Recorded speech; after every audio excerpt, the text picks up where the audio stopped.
ಇವತ್ತು ನನಗೆ ಇಷ್ಟೆಲ್ಲ ಅವಮಾನಗಳಾಗುತ್ತೆ ಅಂತ ಗೊತ್ತೇ ಇರಲಿಲ್ಲ. ತುಂಬ ಬೇಜಾರಾಯಿತು. ಎಲ್ರಿಗೂ ನಮಸ್ಕಾರ. ಇದು ನಿಮ್ಮ ಕೋಲಾರಿನ ಹುಡುಗಿ ಅನ್ವಿತಾ ಆಚಾರ್ಯ. ಬೆಳಗ್ಗೆ ಎದ್ದು ಬ್ರಷ್ ನೋಡ್ತೀನಿ, ಈ ರೀತಿ ಆಗಿಬಿಟ್ಟಿದೆ.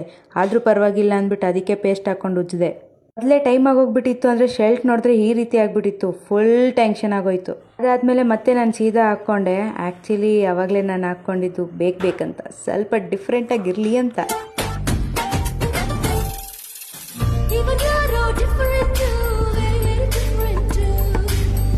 ಯಾರೋ ಮಾಡ್ಕೊಬಿಡಿ, ಹುಡುಗಿರ್ಗಂತ ಆಡೇ ಬರೋದಿಲ್ಲ. ಏನು ಮಾಡೋಣ, ಬೆಳಗ್ಗೆ ಎದ್ದ ತಕ್ಷಣ ಮಾತ್ರ ನನ್ನ ಮುಖ ನೋಡೋಕೆ ಚೆನ್ನಾಗಿರುತ್ತೆ. ಹೋಗ್ತಾ ಹೋಗ್ತಾ ಗುಳ್ಳೆ ಮಾತ್ರ ಎತ್ತಿ ಕಾಣಿಸ್ತಾ ಇರುತ್ತೆ. ನಮ್ಮ ಮನೆಯಲ್ಲಿ ಗ್ಯಾಸ್ ಖಾಲಿ ಆಗಿದ್ರಿಂದ ಹೋಟೆಲ್ಗೆ ಹೋಗಿ ಊಟ ತಿನ್ಬೇಕಾಗಿತ್ತು. ಸೂರ್ಯದೇವ ನೋಡಿದ್ರೆ ನನ್ನ ಮೇಲೆ ರಿವೆನ್ಸ್ ತಗೋತಾ ಇದ್ದಾನೆ.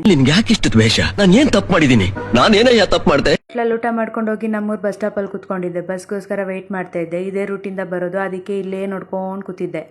ಕಾಲೇಜ್ ಮುಗಿಸ್ಕೊಂಡು ಬರ್ತಿರ್ಬೇಕಾದ್ರೆ ಕಂಡಕ್ಟರ್ ಅಂಕಲ್ ಹೋಗಿ ಸೀಟಲ್ಲಿ ಕುತ್ಕೊಬಿಟ್ಟಿದ್ರು. ಅದನ್ನ ನಾನು ನೋಡಿರ್ಲಿಲ್ಲ. ಅದಕ್ಕೆ ಕಂಡಕ್ಟರ್ ಅಂಕಲ್ ಇಲ್ಲ ಅಂತ ಹೇಳಿದ್ದಕ್ಕೆ ಡ್ರೈವರ್ ಅಂಕಲ್ ಬಸ್ ನಿಲ್ಸಿದ್ರು.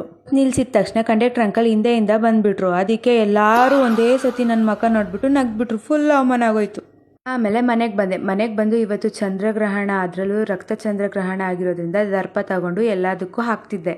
ಅಮ್ಮ ಆಚೆ ಕಸ ಗುಡಿಸ್ತಾ ಇದ್ರು. ಆವಾಗ ನನ್ನ ಕರೆದ್ರು, ಬಾ ಇಲ್ಲಿ ಅಂತ. ಏನಕ್ಕೆ ಅಂತ ಹೋಗಿ ನೋಡಿದ್ರೆ ಗಿಡದಲ್ಲಿ ಇರ್ಬೇಕಾಗಿದ್ದ ಎಲೆ ಎಲ್ಲ ನಮ್ಮ ವರಂಡದಲ್ಲೇ ಇತ್ತು. ನಮ್ಮಮ್ಮ ನೋಡಿದ್ರೆ ನನ್ನನ್ನೇ BBMP ಒಳಗೆ ಮಾಡ್ಕೊಬಿಟ್ರು.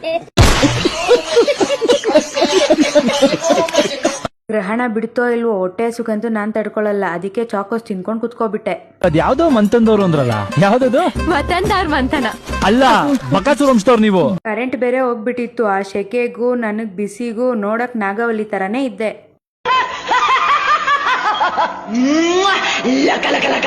ಆಮೇಲೆ ಕರೆಂಟ್ ಬಂತು. ನೀರಿಡೋಷ್ಟೊತ್ತಿಗೆ ಮನೇಲಿರೋ ಕೆಲಸನೆಲ್ಲ ಮುಗಿಸ್ಕೊಂಡು ಸ್ನಾನ ಮಾಡ್ಕೊಬಂದು ದೇವ್ರ ದೀಪನ ಅಂಟಿಸ್ಕೊಂಡೆ. ಇವತ್ತಿನ ನನ್ನ ವಿಡಿಯೋ ಇಷ್ಟೇ ಇದ್ದಿದ್ದು. ಇಷ್ಟ ಆದರೆ ಲೈಕ್ ಮಾಡಿ, ಕಮೆಂಟ್ ಮಾಡಿ, ಶೇರ್ ಮಾಡಿ. ನಾಳೆ ಇನ್ನೊಂದು ಜೊತೆ ನಿಮ್ಮನ್ನೆಲ್ಲರನ್ನೂ ಭೇಟಿ ಆಗ್ತೀನಿ. ಅಲ್ಲಿವರೆಗೂ ಬಾಯ್.